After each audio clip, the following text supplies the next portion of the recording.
What's good? What's good? I know y'all see the title. What is How do we prove that we are Israelites? How do we know that we are the Israelites, right? And what prompted me to do this video, because we did a similar video to this one, going over the different scriptures that correspond to our history. Um, but yeah, I've been debating with the so-called curly hair, small hat people. And so this one guy I made a video. I was supposed to, I couldn't find this video because I was going to do a response to it. But this is technically the response to it, even though I couldn't, because I wanted to play his video so you guys can hear what his interpretation of how what he think about these different scriptures. So I guess we have to approach this from a what they call an antithetical position, right? Where I will tell you what their arguments is, or go over different things to show you how they may say certain things, and then give you our understanding of these scriptures. So so yeah. With that being said, so of course, giving all praises and glory to the Most High God Yahweh, and we do so in His only begotten Son, named Yahweh Shai, right? Um, So yeah, we're gonna just start off with a few scriptures before we get into the whole Deuteronomy thing. Because like I said, we gotta understand like it's many scriptures that tie into that that tie into us and allow us to understand who we are. Because you gotta understand about this book is 2/3 of this book is prophecy. Stuff that probably happened already and stuff that's going to happen, right? So the stuff that happened already is what we will call history, and the stuff that haven't happened yet is the stuff that we will call prophecy. So, but yeah, just we're gonna just run through a few little scriptures real quick before we get into the whole lesson at hand. Just to show you, because it's many different ways that we can prove this. And I always say that we can prove it through history, archaeology, and biblical prophecy, right? And because when you know the history, like world history specifically, and then not just world history, but our history, as a people, and then the history of of that side of the world, and how wars and stuff shape different things, migration patterns and so forth, right? Then it's easy to prove. And as far as archaeology, archaeologists will tell you that eyewitness to they consider eyewitness accounts, pottery, you know uh, artwork, different metals and stuff, that they were using during that time. To them, that is eyewitness, because a lot of times the pottery that they would find when they're digging in the ground will have like depictions of the people, and to show you how they look. It might even let you see their culture a little bit through the depictions, the letters, so you can see their alphabet. So when archaeologists look for things, like I said, the first thing they look for is the pottery, and any scholar will tell you this, that pottery is the eyewitness. So then, of course, biblical prophecy. And today, that's what we want to use, biblical prophecy, you know, um, to understand who we are. So, just a few scriptures real quick. We can go to Luke, right? Let's go to Luke 21, and we're going to start at 21. So now this is a prophecy from who the world will call Jesus, or Yahweh Shai, right? And let's see what he said. So now this is like during this time, he was given a prophecy of the Roman Jewish war that ended up taking place in the what some might say it started like 66 AD all the way up to 70 AD, right? So now that's what it says. So now this is Luke talking. Yahweh or Jesus talking to his disciples, and it says, uh, "Then let them that are in Judea flee to the mountains." And that mountains is talking about Africa. That's how we got to the west coast of Africa. When you look west of Israel, you have the mountains and the wilderness. And that will be in the direction of Africa. So that's how we eventually got over there. It says, "Then let them which are in Judea flee to the mountains, and let them which are in the midst uh, of it depart out." So he's giving us a warning, like, look, you might want to get up out of this town pretty soon. It's about to go down. So he's giving us the warning and telling us where to go hide at, right? And he says, "And let not them that are in the countries enter thereof." So it's saying, like, if you're not in Israel right now, don't come back. That's what he's basically saying. Like, so if you outside of Israel, you're doing your thing, don't come back to Israel because it's about to go down. And it says, "For these be the days of vengeance, that all things which are written may be fulfilled." Because this prophecy, I believe, goes all the way back to Amos too, about Jerusalem and stuff getting destroyed. So, and he's saying, like, these are the vengeance, because Israel wasn't always doing what they're supposed to do. So, of course, God always punished, his children when they go off. So he's telling them these are the days of vengeance, because the Roman soldiers, they about to, do something bad, right? It says, "Woe to them that are with child, and to them that give suck in those days, for uh, there should be great distress in the land and wrath upon this people." So he's letting them know, like, man, if you got a little child with you, little baby, it's gonna be really hard for you to escape and get away from this, so because destruction is coming to this place, right? So this is the prophecy, before 70 AD really hit. Then it says, and they shall fall by the edge of the sword. And this is talking about war. When the Romans came in, they was killing people left and right, slaughtering people. Of course, we fought back, but then you see where we at today. We lost, obviously. But and they shall fall by the edge of the sword, and shall be led away captive into all nations. So this is Jesus telling the Israelites, the Jews, that when the Romans come in, you're gonna be led away captive to all nations, right? So now these so-called small hats and the curly haired people, they cannot say this. They cannot lay claim to this because when you know the history, after we got expelled out of Jerusalem, the Romans shipped in brought those people in, the people that we called with the curly hair, small hats, that like to wear black all the time. They came in after and took over and inhabited land after us. Then start, you know, converting and calling themselves, you know, the people of the book, right? So then it says, "And they shall fall by the edge of the sword, and they shall be led away captive into all nations, and Jerusalem shall be trodden down of the Gentiles until the times of the Gentiles are fulfilled." So this is how we know that those people over there is not the Israelites, because Jesus is giving you the prophecy saying that the times of the Gentiles have to be fulfilled. And when you to understand that, we go to the book of Daniel. Daniel had a dream of the statue. Well, not Daniel, but Nebuchadnezzar had a vision of the statue, a dream.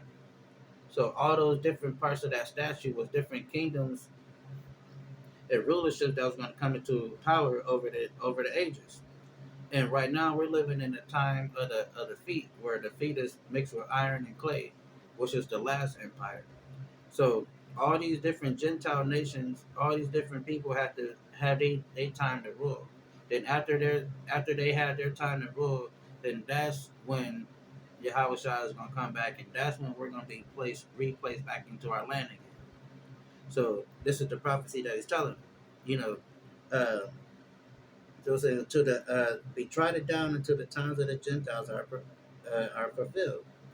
And so like I said, so that's how we know those people over there now are Gentiles. They're not the people of this book when you read about it, because Jesus told you that they're not going to be, because all these different nations going to have their time to rule.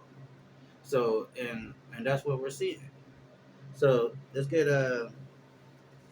real quick Zephaniah 2:1 real quick.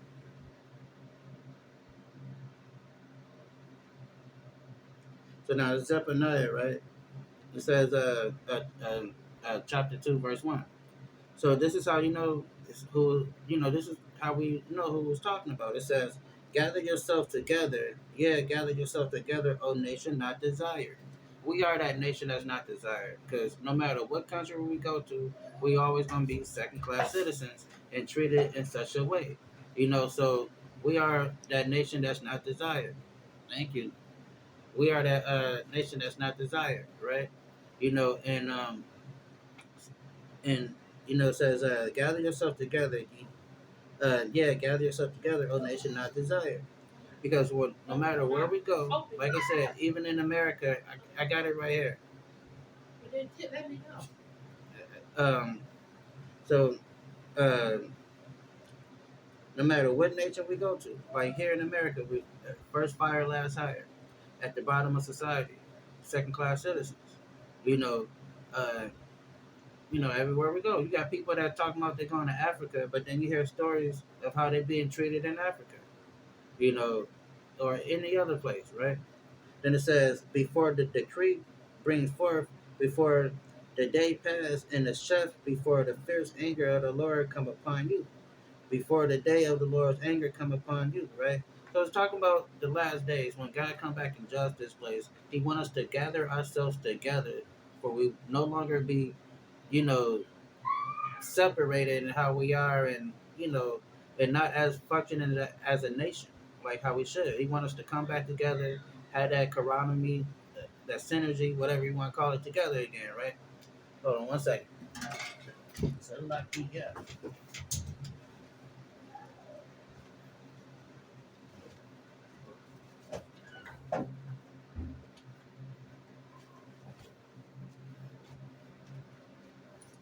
It's lucky. So so that's what he wants us to do. He wants us to come back together and gather ourselves, right? Then And that's what you're seeing now in these last days. A lot of our people is coming to the understanding of who we are, and we're coming back together through our culture and through our history, right? We understand in these things, and so this is prophecy being fulfilled. Then, then just get one more. Boom, boom, boom, boom. Let's go to Zechariah real quick. Zechariah 11:5. So it says, um, "Who possessors slay them and hold themselves not guilty." So, and we know that we're here, even though they trick us and call us Americans, and a lot of us going around calling ourselves African Americans and thinking we're American, we forget that we're still listed as 3/5 of a human being in the Constitution, right? And so it says, so we're after we still they still possess us because they kidnap our ancestors, and we are the children of those kidnapped victims. So we're still in their possession. Oh, it's lucky. Yeah.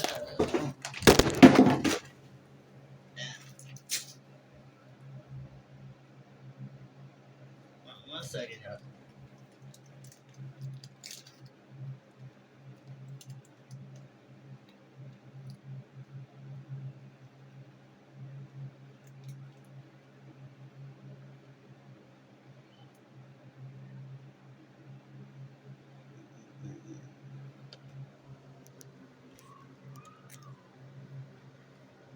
It's getting good. Hold up. Gotta fix this thing.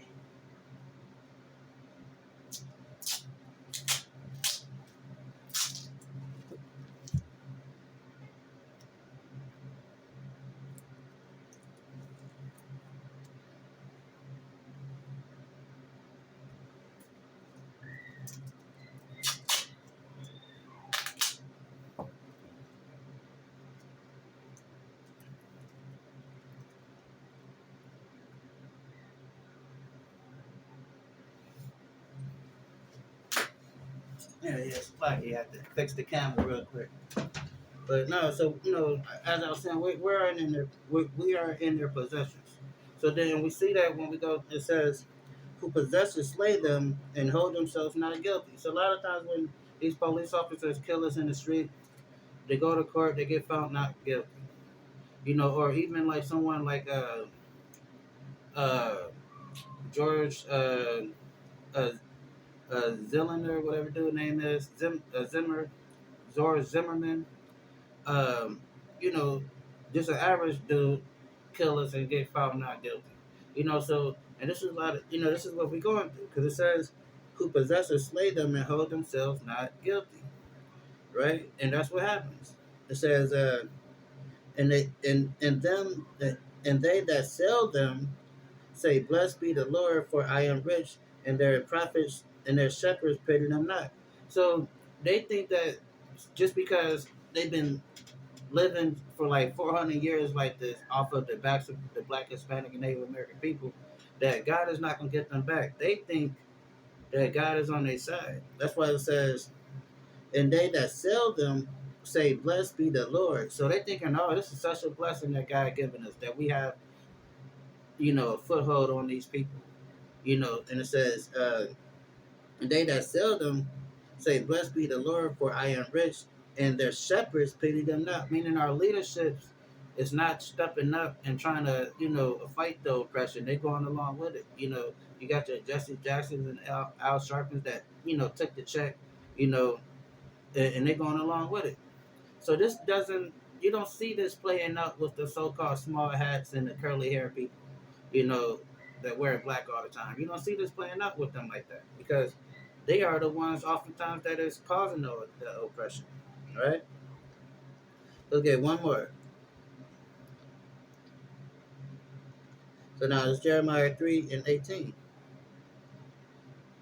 And it says, "In those days the house of Judah shall walk with the house of Israel." So give a little context on it in case you don't know. The house of Judah is the southern kingdom, which would be the so-called which would be Judah, Levi, and Benjamin. And today they will be known as the so-called African Americans, Haitians, and Jamaicans, right? So they make up the kingdom of Judah. Then you have the others, um, with the house of Israel, which would be our so-called Native American and Hispanic uh, and Latino people that make up the house of Israel. And of course, like I said, I always say this.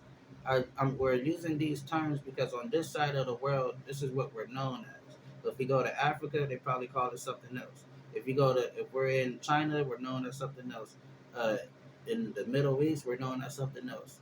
Europe, all this different stuff, we're known as something else because we have all these different bywords that's been thrown on us. So, you know, and then it's not no one set, you know, depiction of a tribe. But like I said, even with the so-called African Americans, we come in many different shades. And that's the same for the rest of the 12 tribes. There's many different shades of us. So we can't get caught up on color and all that extra stuff. You know. So, but like I said, so we say the terms Black, Hispanic, and Native American because those are the people that we're dealing with on this side of the world. If we were living somewhere else in the world, we'd probably be saying a different group of people, right? But we're all still the same people. We're just being called by different names, no matter depending on where we at in the world. So, just in those days, the house of Judah shall walk with the house of Israel, right? So now, and another thing you got to understanding prophecy. That's why I said like we can prove this through prophecy. So when you understand prophecy, you understand that the history of the Israelites, the northern kingdom and southern kingdom, they never been oppressed together. They always had their separate, oppression that they was going through. Like either the northern kingdom will be getting it, and then Judah be all right. Then Judah will be getting it, the southern kingdom, then the northern kingdom be all right. So vice versa.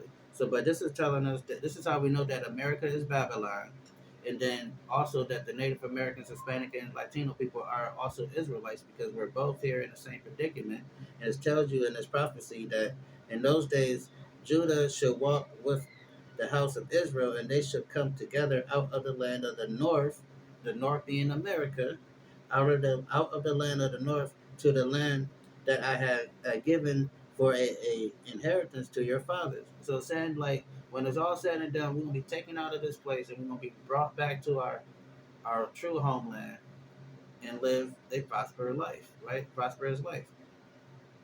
So now, like I said, so these people that with the curly hair and the small hat, they can't lay this claim because uh, a lot of them is back in the land now, you know, and these prophecies still haven't, and and there's a lot of prophecies that have to happen, and then we can see what's going on over there that they obviously don't fit the people because they like both kingdoms. They would tell you that both kingdoms is not over in that land right now. They'll tell you that the northern kingdom is still scattered. But this prophecy said that the northern kingdom and the southern kingdom is going to walk out of Babylon together, out of the land of the north together, right? So, and this is why they don't understand prophecy. So now let's get into the Deuteronomy thing. What we all here for. So I just have to run that down real quick. And because like you said, we got to understand like how to prove who we are. And as many that's only four scriptures I read right there on as far as that, but there's many other scriptures we can read. But now we're just gonna go through some of the curses that was placed upon the children of Israel for not following the laws of God. And these curses are prophetic, and you can use this to understand who we are. And because like I said, because like it tells you in Deuteronomy 28:46, and they shall be upon thee for a sign and a wonder upon thy seed forever. So when you understand that, it's so saying that these curses are going to be on us forever and upon our seed, meaning our children are going to have to go through it and so forth, right? So, and you got to understand these curses are reoccurring. They're not like just a one-time thing. A lot of them will tell you, "Oh yeah, all this was um, done. All this was fulfilled during the Babylonian captivity," which is not true. It's a lot of things that didn't happen to us during the Babylonian captivity, and then some of them would say use the Roman captivity, but that's not true neither. So, because you got to understand, these curses are cylindrical. They're reoccurring. They come again over and over again whenever we're doing bad as a nation, as far as not following God's commandments. These are a list of punishments that God uses to punish us to get us back right. So that's just what it is. So um, just start right here. Just go to Deuteronomy 28 and 15. We'll start at 15. So it says, "But it shall come to pass, if thou wilt not hearken unto the voice of the Lord thy God, to observe to do all his commandments and his statutes which I command thee this day, all these curses shall come upon thee." So God is telling the Israelites, like, look, if you don't listen to these commandments that I'm giving y'all, then all these curses are going to come upon you. So he's about to give a whole list of punishments that he can and will use against the Israelites whenever they disobey. And like I said, so these things are reoccurring. They're not just a one-time thing. You know, some of them happen all at once. Some of them happen at different time periods. But the thing is, they all happen. All right. So you gotta understand that. So put that in. So right. So it says, "Cursed shall thou be in the city, and cursed shall be in the field." Right. So, and who's cursed in the city? We are cursed in the city. We're the first fire, last hire. We suffer a lot of the most violence to in our neighborhoods. We got the drugs, the gangs, and all that stuff, right? Um, the poverty, you know, all the domestic crime that goes on also. So we're cursing the city, getting shot by the police. When we just reaching for our license. They don't go through that. With the curly hair and the small house, that's not. They don't even go through that. Cursing the field. We was cursing that cotton field. We was cursing that tobacco field. We was cursing that sugar cane field. Working from sun up to sundown. You know, and not even reaping the benefits of it. That's called slavery. They can't say that. Their history doesn't even line up with that. That's just one. It says, "A curse shall thou shall be thy fruit and thy body, and of the land, and increase of thy kind, and the flax of thy sheep." Meaning, your children is gonna be cursed. Your land is gonna be cursed. Meaning, you're not gonna be able to get the most up out of it. What it say? Thy basket, thy store, meaning like whenever you're trying to save some money, get your money together, it ain't gonna never really pan out how you want it to, because now here comes some big emergency. Save all this money up for this purpose, but now you got to take that money and do this because your car broke down, or you got somebody died, and now you got to put this money towards the funeral. You're never gonna really get that full enjoyment of what you've been trying to work for and save up for. It's gonna be like putting water into a bucket with holes in it, essentially, right? And like I said, so and these things, like I said, you know, and these are just a list of punishment that God uses to punish His people. And it says, and we know that they cannot lay claims to this because they own the banks.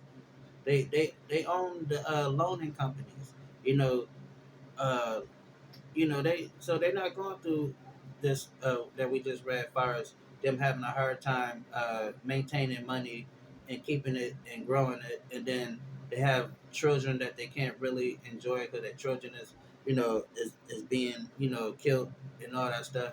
They can't say these things, right? And because they will tell you that, oh yeah, because their whole argument is that all this happened during the Babylonian captivity. But we got to understand, like we read the first one we read, which was Deuteronomy 28 46, and all and they shall be upon thee for a sign. What's a sign? A sign tells you what something is, where to go, where to find it at. So it's telling you these curses will be on you like a sign. So when you start asking questions like, why do we go through these things as a people? Why is it like this? And we start understanding this book, and you start seeing like, dang, these are what God said was going to happen to His people in Deuteronomy 28. Then it says, for a sign and for a wonder, because you're going to be wondering about this. Like, why is this happening? Upon thy seed forever, and your seed is your children, your offspring. Meaning, not only are you going to be going through these things, your children is going to be going through these things. And it says forever, and that forever is dealing with until the Messiah, the Mashiach, comes back, and take us up out of here, right? So it says, a curse shall be the fruit of thy body and the fruit of thy land, the increase of thy kind and the flocks and thy sheep. Meaning, like I said, we're our cattle is gonna be taken from us. And that happened when they took us from the west coast of Africa. Then not only that, our Native American Hispanic people that was living over here, they killed 100,000 buffaloes. They took all their livestock. Then because people don't understand, when they brought us over here from Africa, they brought us and our cattle with us, our chickens, our cows, all the stuff. They brought that over with us, right? And it says, "Cursed shall thou be when thou cometh, and cursed shall thou be when thou goeth." Meaning, you're gonna be cursed when you're born into this world. You're gonna be born into a bad situation. That's why a lot of us grow up in the projects, grow up poor in some type of private situation. Then it says you're gonna be cursed when you're gone. That's why some of us have a hard time burying our loved ones because we didn't take the time to save up no money or get our life insurance stuff together, right? So then now when the funeral time comes, you got to borrow money from everybody to bury that person. So it says, it says, curse shall thou be when they cometh, and curse shall thou be when thou goest. So this is not talking about the curly hair, small hat people, that wear black all the time. They can't say that they go through these things. So because remember, we read that this was going to be a reoccurring thing. This is going to be upon us and our children forever, right? So they can't say these things. It says, "The Lord shall send upon thee a cursing and vexation and rebuke, and thou shalt set thy hand unto for it to do until thou be destroyed, until thou perish quickly, because the wickedness of thy doing hereby has forsaken." So, like I said, we're gonna be this cursing vax, meaning we're gonna be having a hard time in life. When we have that hard living. You know what I'm saying? Like that Sam Cooke song. It's been too hard living. You know, what's that? Change gonna come. That lyric in that song. It's been, so we're gonna be having this hard living because it's gonna be cursed and vexed, right? And it says, "And the Lord shall make pestilence cleave unto thee until he have consumed thee from off the land." So this is why we suffer from the highest disease race here in America. You know, high blood pressure, hypertension, gout, heart disease, mental illness, all this stuff, that we suffer from because these pestilence, what it says, um, the Lord should make these pestilence cleave unto thee until he have consumed thee from off the land, rather thou goest to possess it. Right? So, like I said, them people that claim to be Israelites or Israeli, those people that with the curly hair and the small hat, they can't say this goes on in their community. They cannot say this is what's happening to their people because it's not.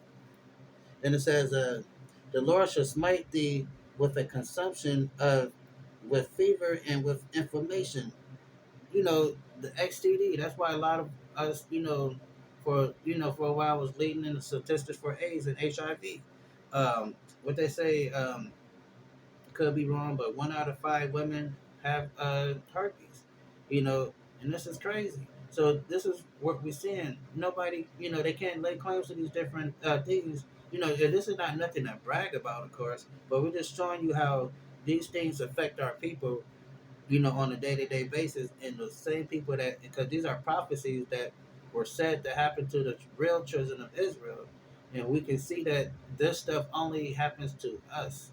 You know, the other people that claim to be the people of the book, they can't say this is going on with their people, right? Um, just real quick, could I ask this? I was talking to this Jewish woman, right? And this Jewish woman was trying to, say some crazy stuff that them being the Israelites, right? So I asked her this one question, right? This is Isaiah 3:17, I think. Hold on, yeah, Isaiah 3:17, right? So now this is a prophecy, Isaiah 3:17. This is a prophecy concerning the women of Judah, which would be the so-called African Americans, Jamaicans, and Haitians. The basically the darker skinned people, right, of Israel, right, for the most part. So now this is prophecy.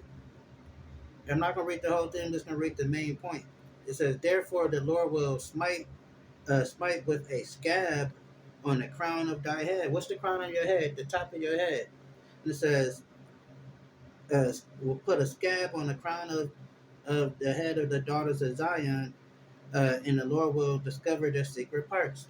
So, meaning that's why a lot of our this is a prophecy concerning why a lot of our women has a hard time growing their hair. You know, their hair falls out oftentimes. Then they gotta either wear synthetic hair like wigs or extensions or whatever you want to call it. Because way back in the time of Isaiah, God said, "Therefore the Lord uh, will smite with a scab on the crown of the head of the daughters of Zion, and the Lord will discover their secret parts." So I asked this Jewish woman, show me in history or show me in contemporary times where Jewish women have a hard time growing their hair, and their hair is falling out. You don't see it. But with our women, a lot of times if they cut their hair short, it takes a while for it to grow back to the same length that it was, or they have to use special chemicals just to get it to grow. But back then, in this time of Isaiah, our women had long flowing hair, naturally without the chemicals. But now, because of this curse that's been put on our women, that their hair is gonna have a scab up there. That's why a lot of our women end up losing their hair a lot, and it falls out, just by combing it sometimes, you know. and they go through these different things, So, and I'm asking this Jewish woman, show me the white girl that's walking around, because when I was a kid, we always thought that white people had good hair and nice, long, pretty hair. So we cannot say this ever was a thing for white people where they had alopecia and all that stuff, right? So they don't suffer from that. So now back to this though. So it says,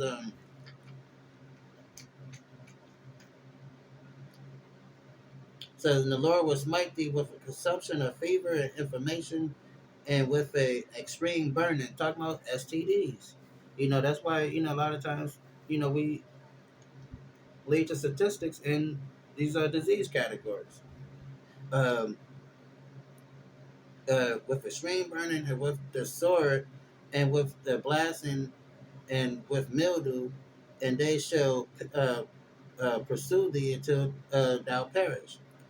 And the heaven that is over thy head shall be brass, and the earth that is under thee shall be iron. Meaning, uh, you're not gonna see no way out of it. Because it's gonna be like you're not gonna be able to see no better days. Because that's what it is. Like the heaven above you should be like brass, meaning like because heaven is is dominion and rulership. But if you can't see yourself out of a bad situation, that's why a lot of times people get depressed because they be in these situations and they don't see no outs in it.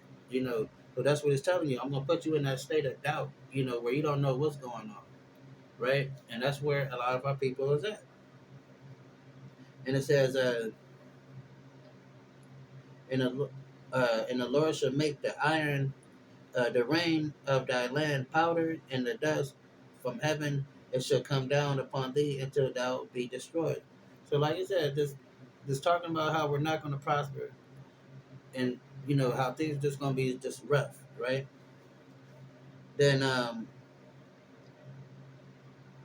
let's jump down. Let's go to 25. And the Lord shall cause thee to be smitten before thy enemies, and thou shalt go one way against them, and flee 7 ways before them, and shall be removed into all the kingdoms of the earth. This is like I said, then again, that's us. Removed to all the kingdoms of the earth through slavery, through the Atlantic slave trade, and other means, that we've been removed to all different kingdoms of the earth. And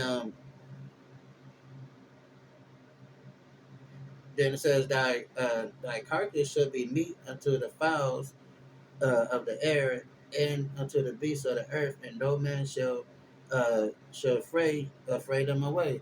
And we see in the most recent times when they used to hang us and our bodies be hanging on those trees for a while. They didn't cut us down; they let us stay up there to rot. And that's what happened. A lot of times. They'll kill us and just leave us right there. Even when the police shoot us, like they did Michael Brown. They shot Michael Brown and left him there for like 3 hours in the street. You know, who knows? Maybe if they had got medical attention right then and there, they could have saved him. But they didn't. They left him there for 3 hours. Even that guy they just beat up in Memphis, the police beat up in Memphis. They left him there. Then when the ambulance and medics came, they didn't help him. What they always say? Oh well, this person refused medical attention. That's crazy, right? But that's they can get away with that. And it says, jump down to 28, and it says, the Lord shall smite thee with madness and blindness and astonish of heart. So, like I said, it's getting back into that mental illness, that a lot of our people suffer from. We have a high rate of mental illness in our community, you know. And then it also says, so those people, like I said, they might be retarded as hell, Down syndrome, but they ain't suffering like, the mental illness, that have crazy stuff that we be going through. So like I said, what else we got? It says let's go to 30. Oh well, this one too. And thou shalt. This is 29. And thou shalt grope at noonday as the blind grope in darkness, and thou shalt not prosper in any way. So it's talking about that person that be out all day long, that's hanging out, sitting down, not doing anything, hanging out either in front of the liquor store, you know, this, just hanging out in the streets, not doing anything, and this out here like they just like a blind person, because a blind person ain't gonna go too far because they can't see. So you just out there just moping around, you know, in circles, just walking back and forth, not really being productive, you know. So then, and that's a lot of our people, especially if they get sprung out, they just out in the streets, just wandering around. And it says,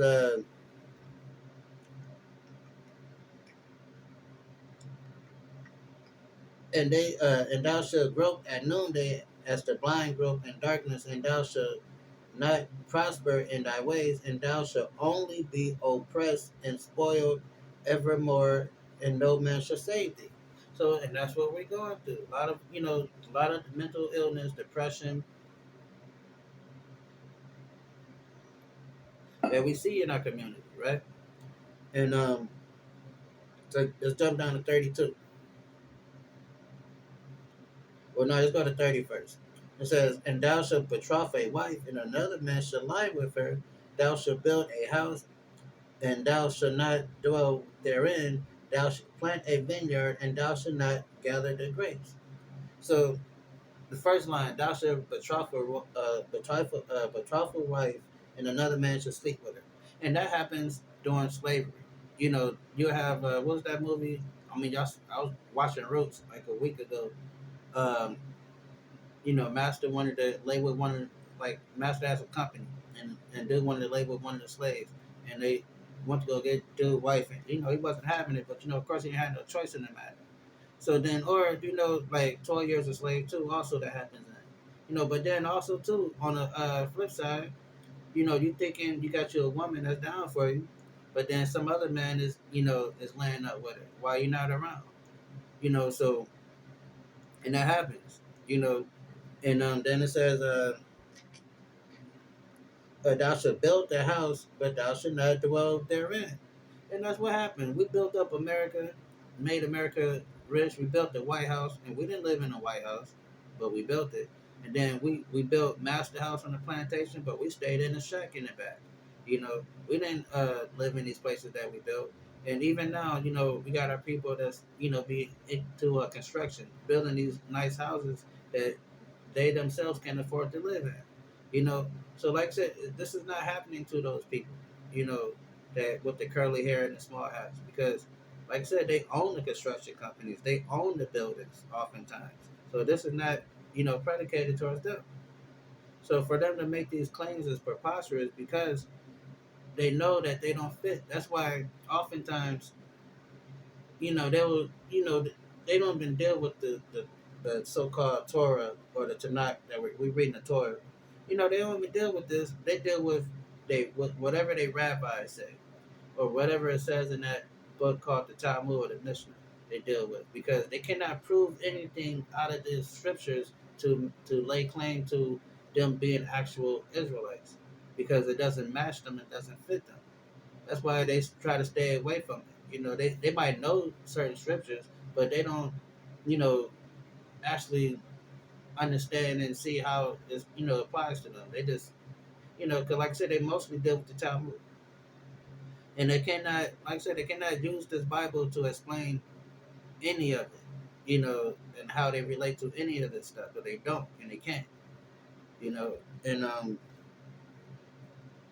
and if you do ask them about it, they're gonna give you some long drawn out story and still never even address the scripture that you brought up to them. They're going to talk about some stuff that happened in the 1940s and like that, plus that's not even in the Bible. But anywho, then it says, jump down to 32. Then it says, thy son and thy daughter shall be given unto another people. So when did that happen? That's talking about slavery. Because whenever we had children on the plantation, a lot of times, oftentimes, the children will be sold off to the next plantation down the road. It says, thy son and thy daughter shall be given into another people, and thy eyes shall look and fail for longing for them all the day long, and there shall be no might in thy hand. So that happened to our people, you know, during slavery that our children would be taken away from us. We we couldn't fight about it. We couldn't do anything about it. We didn't have the strength to actually stand up to these people, right? So let's jump down to 37.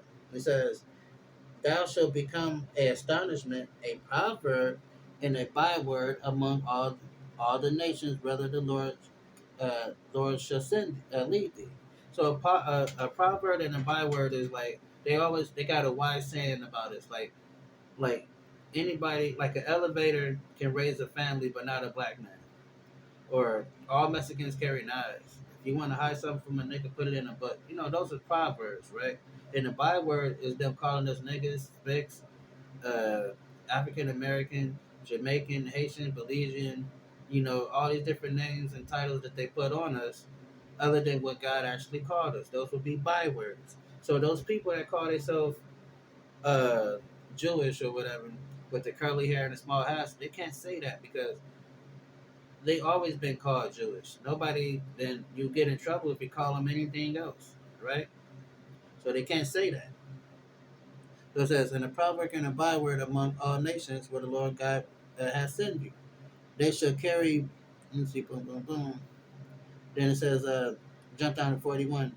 "Thou shalt beget sons and daughters, but thou shalt not enjoy them, for they shall go into captivity." And that's what happened to our people on those plantations. We had children. We didn't get a chance to enjoy our children and watch them grow up because they went into slavery. They had to be on a plantation picking cotton. You know, as soon as the sun come up.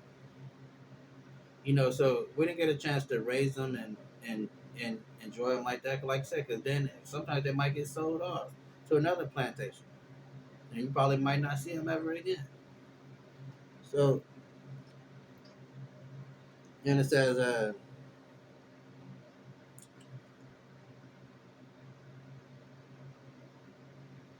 let's jump down to 48. So you know, we're skipping through a few of these for time, you know, sake of time.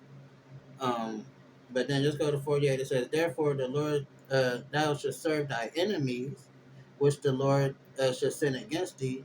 Right. So God, like I said, so we gotta understand these are a list of punishments that God is going to put on the children of Israel whenever they don't listen. So the so-called Jewish man cannot say they went through these things.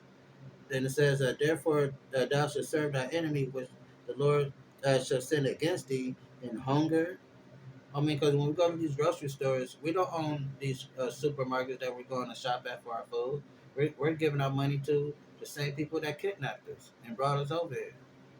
It says, "In hunger and thirst." We don't own the water companies. We don't own Pepsi. We don't own Coca Cola.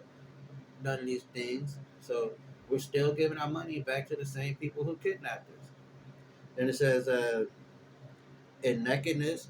You know, we don't own no textiles mills for these clothes. You know, even though you have people like Jay Z and Puff Daddy with their little clothing line and a few other people, they don't own the textile mills. They still have to buy the material from their enemies. They can put their name on it, but it's still somebody else designing it and uh and sewing it and putting it together and having the material. They just putting their name on it. So we still don't own it. You know, then it says and nakedness and want of all things. So whatever you want, you have to go to your enemy for it. If you want a license to drive a car, you gotta go to his facilities to get that license. You want a license to cut hair, you gotta go to their schools uh, to get your certificate to cut hair or be, you know, have a British certificate. So anything you want, you can think of, you have to go to your enemies to get it from them. And what will happen with that? It says, "And he shall put a yoke of iron upon thy neck." So who got that yoke of iron on their neck? We did during slavery. We all seen the pictures. So he said he put a yoke of iron on our neck, and until when? A yoke of iron upon thy neck until he have destroyed thee, right? So, and how have he destroyed us? You know, because just like a dog, when you got a collar on the dog and you walk in that dog, after a while, you can take that collar off, and that dog is going to know not to go anywhere. It's going to stay by you.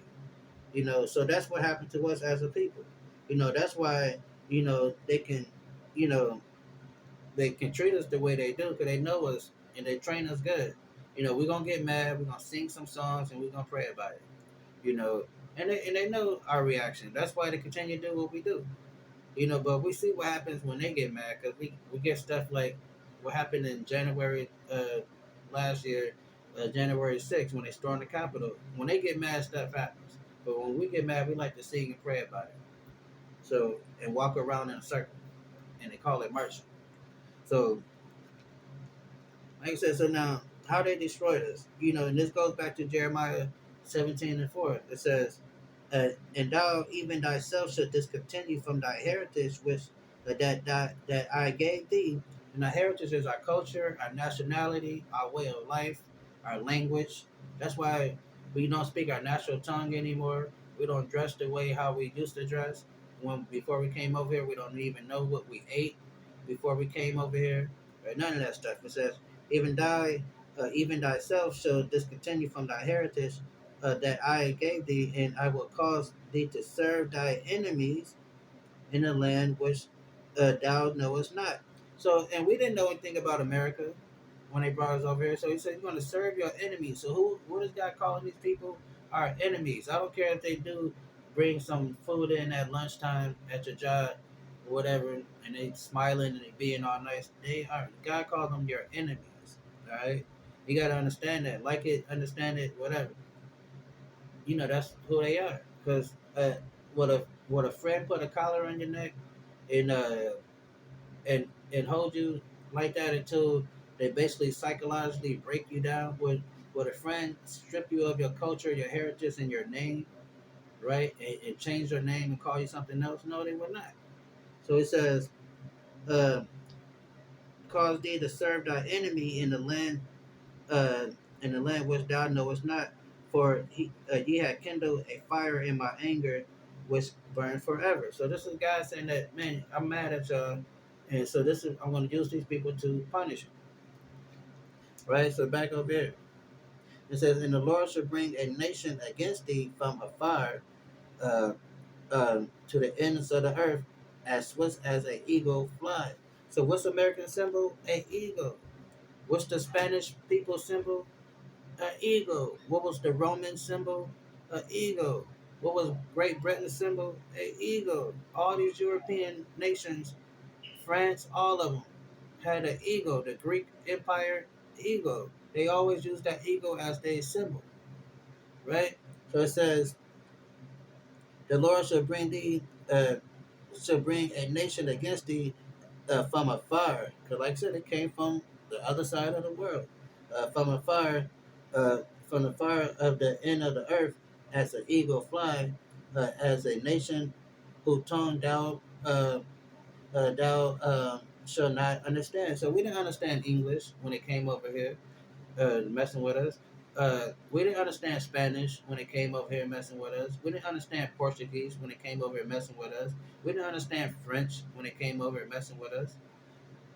So who is this talking about? It's not those people, because those people, you know, didn't go through none of this stuff. In fact, history would tell you that they funded the slave ships.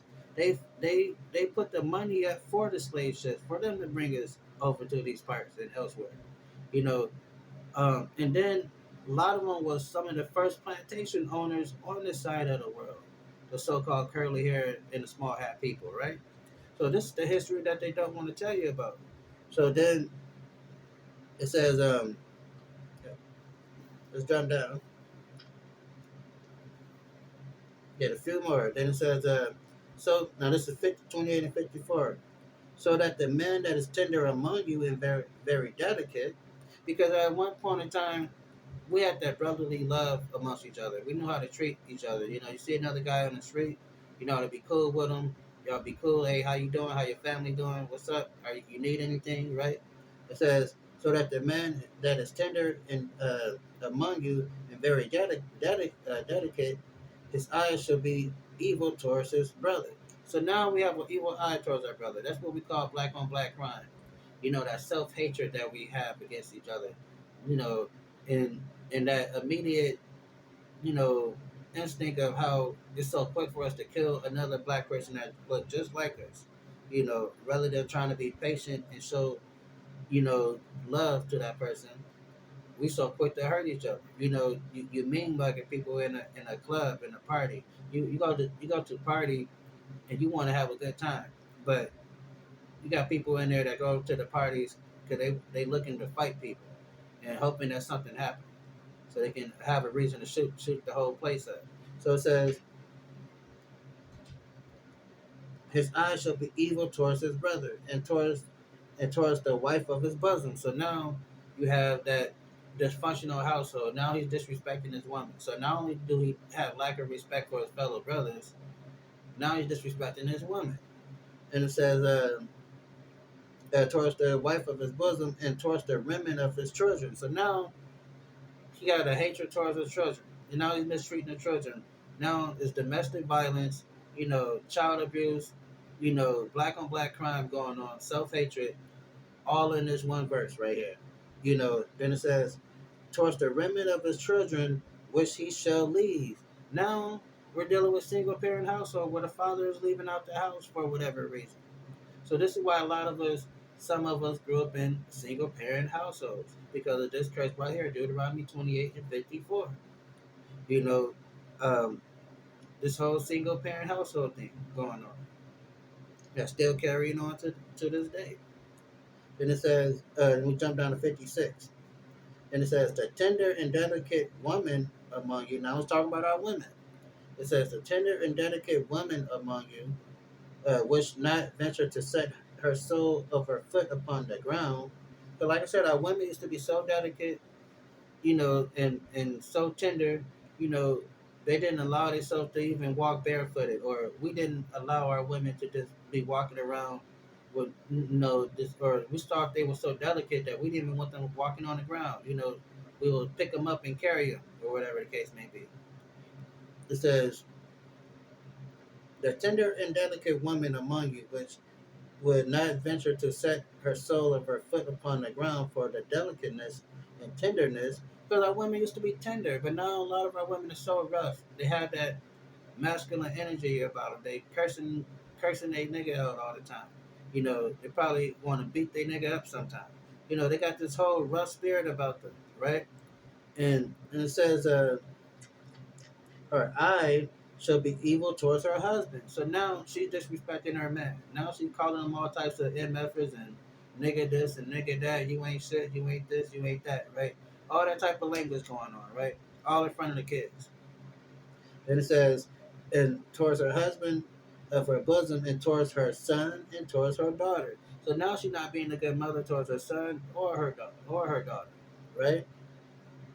And it says, and towards her young that cometh out between her feet, and towards her children that she bears. So not only that, she either child abusing the little infant babies. You hear those stories of parents killing their little babies.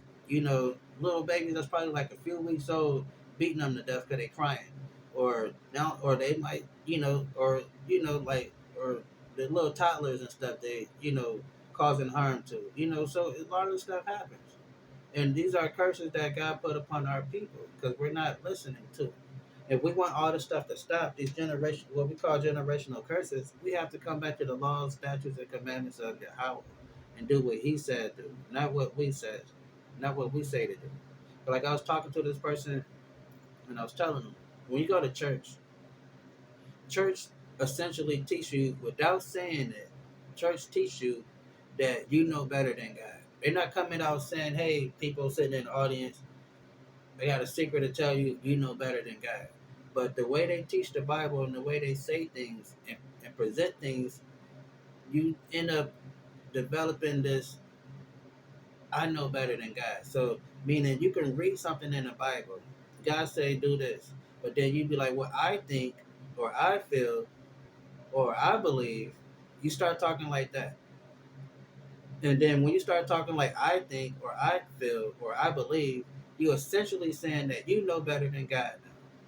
And that's what the church had allowed to happen because in so many ways they taught that philosophy.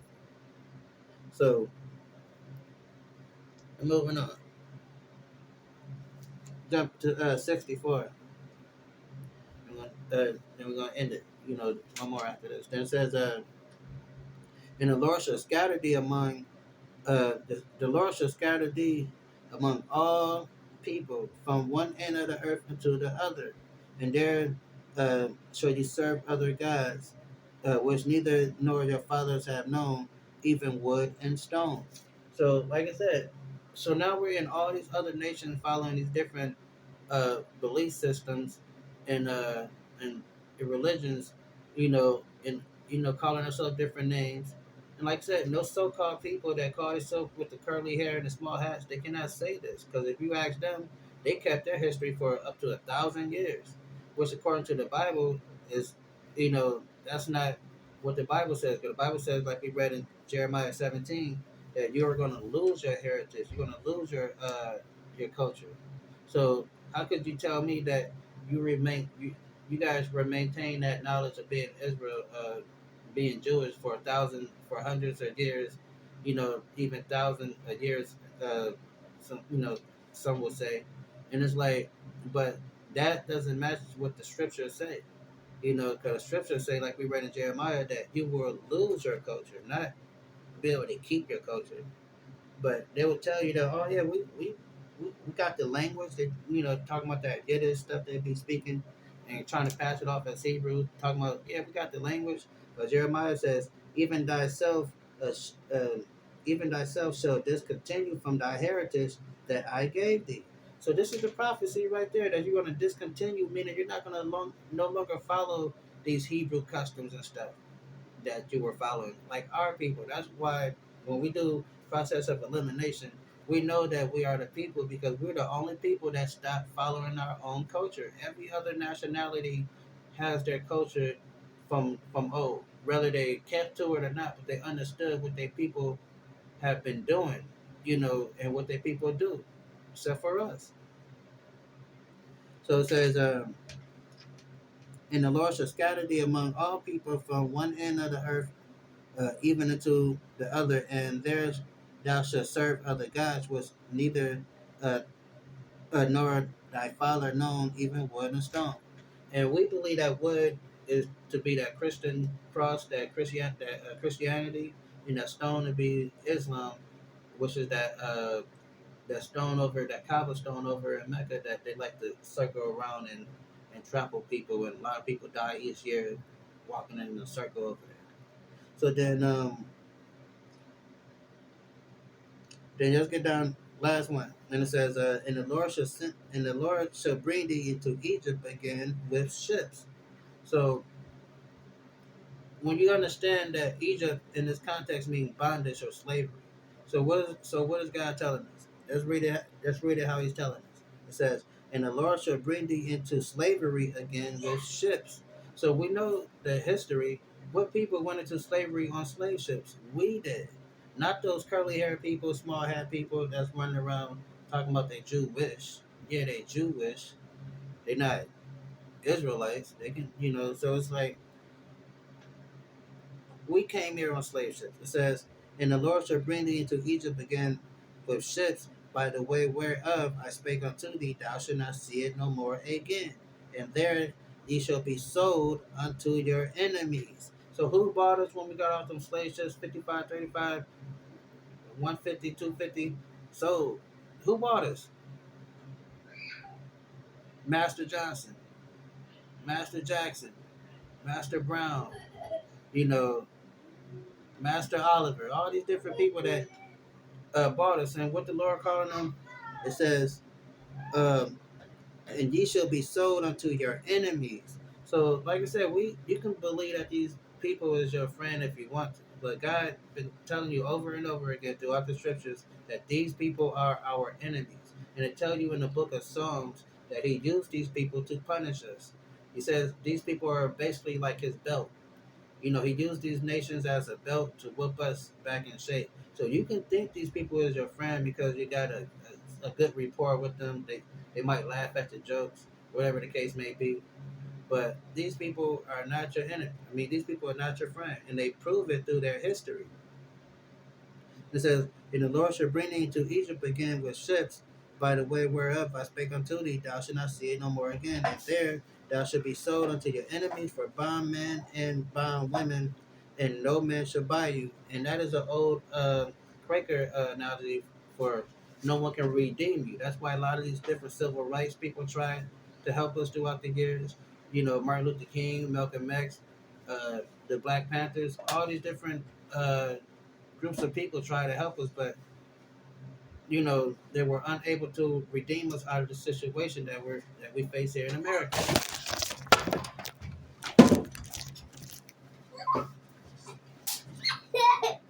Stop that! Get out of here! Get back here! Stop now. Be careful.